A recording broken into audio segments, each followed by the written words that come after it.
Hello everybody and welcome back to another beer review. I hope everyone had a nice Christmas and Festivus and New Year's and everything. I understand that it's been a little bit of a time since I've last done a review, and unfortunately that's not going to get much better. I'll explain about that in just a second. But the main reason that it's been such a while is that I've been working on my Copenhagen video, which you can view up in the upper right-hand corner if you click right up there. Yeah, like I said, I'm also probably not going to be doing many reviews in the upcoming weeks because I am in Australia right now. I know it doesn't really look like Australia, but trust me, I'm in Australia right now, and I will be here for the next 3 weeks. But don't fret, I have a little bit of a surprise for you guys. Today we're going to be doing 2 beers at one time, both the same style from the same city, actually, but 2 different breweries. Yes, that is how you pronounce that. The first beer we're going to be reviewing is the Marlene from Schneeäule. It is a Berliner Weizen from Berlin. And the beer on deck is going to be the Stone Berliner Weisse. I've actually already done a review on this when I was in Berlin back last year, definitely. Went to the brewery and did again, click up there to watch more past videos of mine. So that's enough chit chat and excuse making. Let's dive right into it and open up these puppies. How about it?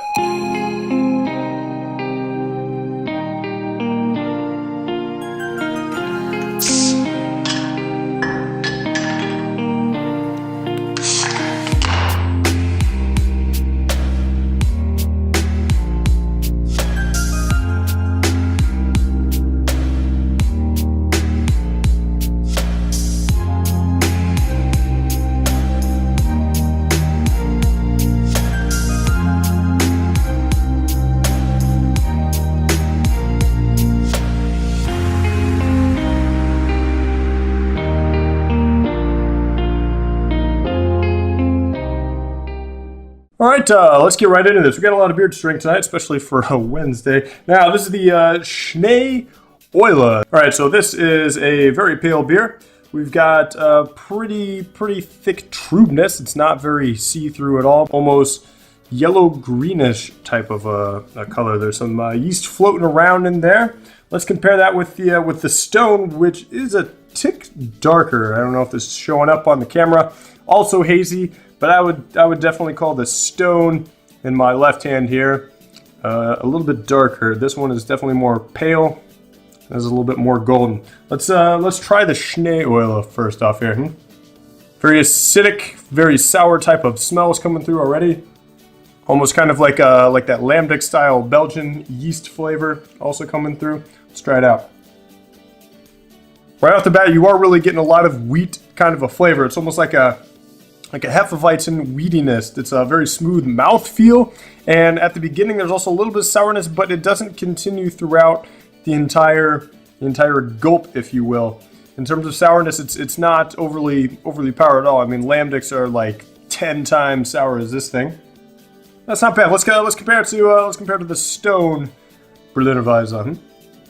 All right, now this one actually is giving off a little bit of hop aroma to it, a little bit more of that bitter kind of a fruitiness to it. Not as much of that lactic acid and sour kind of a aroma though. This one's a lot more citrusy. There is just a slight bit of like almost dry hop bitterness to it. Not much at all though. I think the only reason I can taste that is because there's even less of that in the Schneeäule. This one is a little bit more sour than the other one. A little bit more of that fruity kind of a citrus flavor to it as well. I'm not going to pick favorites here. That's not really my job. I think they're both very good. I think they're both very refreshing. I think that the Stone's got a little bit more punch to it as opposed to the Schneeäule, but the Schneeäule is also like very refreshing and smooth as well. All right, so let's talk about kind of like the history and story behind some of these beers, why don't we? The Stone, we've actually, like I said earlier, I've already actually kind of done a review on this beer already, and I've already done the history, and check out my Stone Brewery tour if you guys want to learn more about that, so I'm going to skip over that. The Schneeäule, let's talk about this one. This one is also brewed in Berlin, and that's all I know about it. There's not even a website. They have a Facebook site. And that's pretty much it. There's an address and a phone number. I guess I could call them or email them and get some more information. But I don't know when they were founded. I do actually know the brewer of Schneeäule. I've met her twice. She's a very nice lady.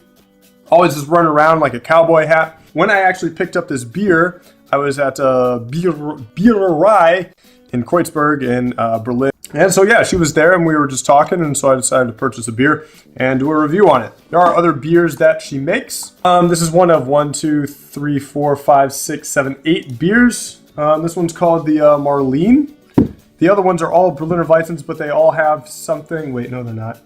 Most of them are other Berliner Weissens, but they're all like special in some way, shape, or form. Again, I don't have a lot of information on the brewery, but I can tell you a little bit about the beer. This thing is 3% alcohol. We'll get into kind of the characteristics of Berliner Weissens in just a second. I do not have an IBU rating on this, but again, it's not going to be very high, and we'll get into that. Just hang on one sec. Okay, the Stone, also brewed in Berlin. We already know that. Is 4.7% alcohol, so it's a touch more alcohol, and there's a 12 IBU. I would say that the, whatchamacallit here, the Schnee Oil is even less than that in terms of IBUs. All right, let's talk about Berliner Weisses. Berliner Weisses is a type of beer that hails from Berlin, as it should be kind of obvious. They're sour beers brewed from barley and wheat malt. So Weisse means wheat. And so there's always going to be wheat malts in a Berliner Weisse. It's definitely evident in the Schnee Oil. Typically very light in color, between 5 and 8 EBCs. I won't get into how EBCs are calculated and all that, but it has to do with how dark the malts are and stuff like that. Regardless, light beers always.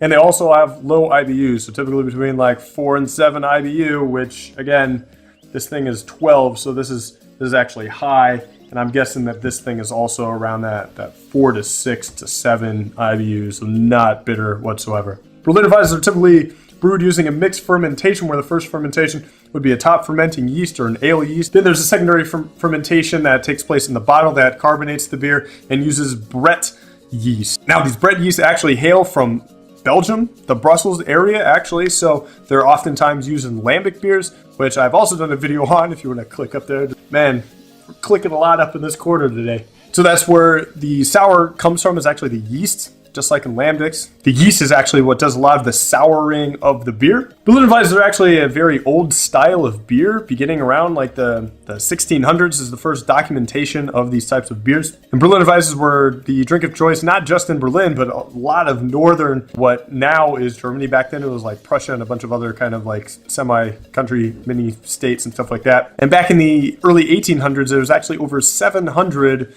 bars that would offer and serve Berliner Weisse. So this is a big time drink. This was no kind of foo-foo, just kind of weird one-off type of a brew. This is a very long historied beer. Is that even a word? I don't think it is. And this was actually really beloved. In fact, this beer was actually so beloved by Napoleon soldiers that they called it the Champagne of the North. So Berliner Weisses today actually have kind of a different serving. You can still find them in Berlin. They're still all over the place. You can pretty much go into any bar or restaurant, ask for Berliner Weisse, and they will ask you a question back, and that will be red or green. And as you can see, neither one of these are really red or green. So what's the deal going on there? Well, because of these sour flavors that these beers have, they aren't really keen to the flavors that are really liked by modern beer drinkers. So they have to foo-foo them up, and they have to put flavorings in the drinks. So you'll still get just to get beer, and then they put in these, green syrup, or you can get raspberry, which is the red flavor. I've had those. They're really sweet, to be honest with you. They're just sweet beers. They're really sugary. And if you're starting with a beer that has 4% alcohol, and then you're adding a bunch of sugar and sweetness to it after that, then it's just like, what's the point? To be honest with you, what's the point? All right, so we're coming down to the end of the beers here. I want to thank you guys for watching this episode of Beer Lay. Again, sorry there's not going to be a lot of reviews coming up. Well, maybe I might do something in Australia. Haven't really thought about it. I want to remind you guys to write your congressmen and women and tell them that you support common sense, bipartisan gun control legislation. Until next time, we'll see you guys on Beer Lay. Peace out.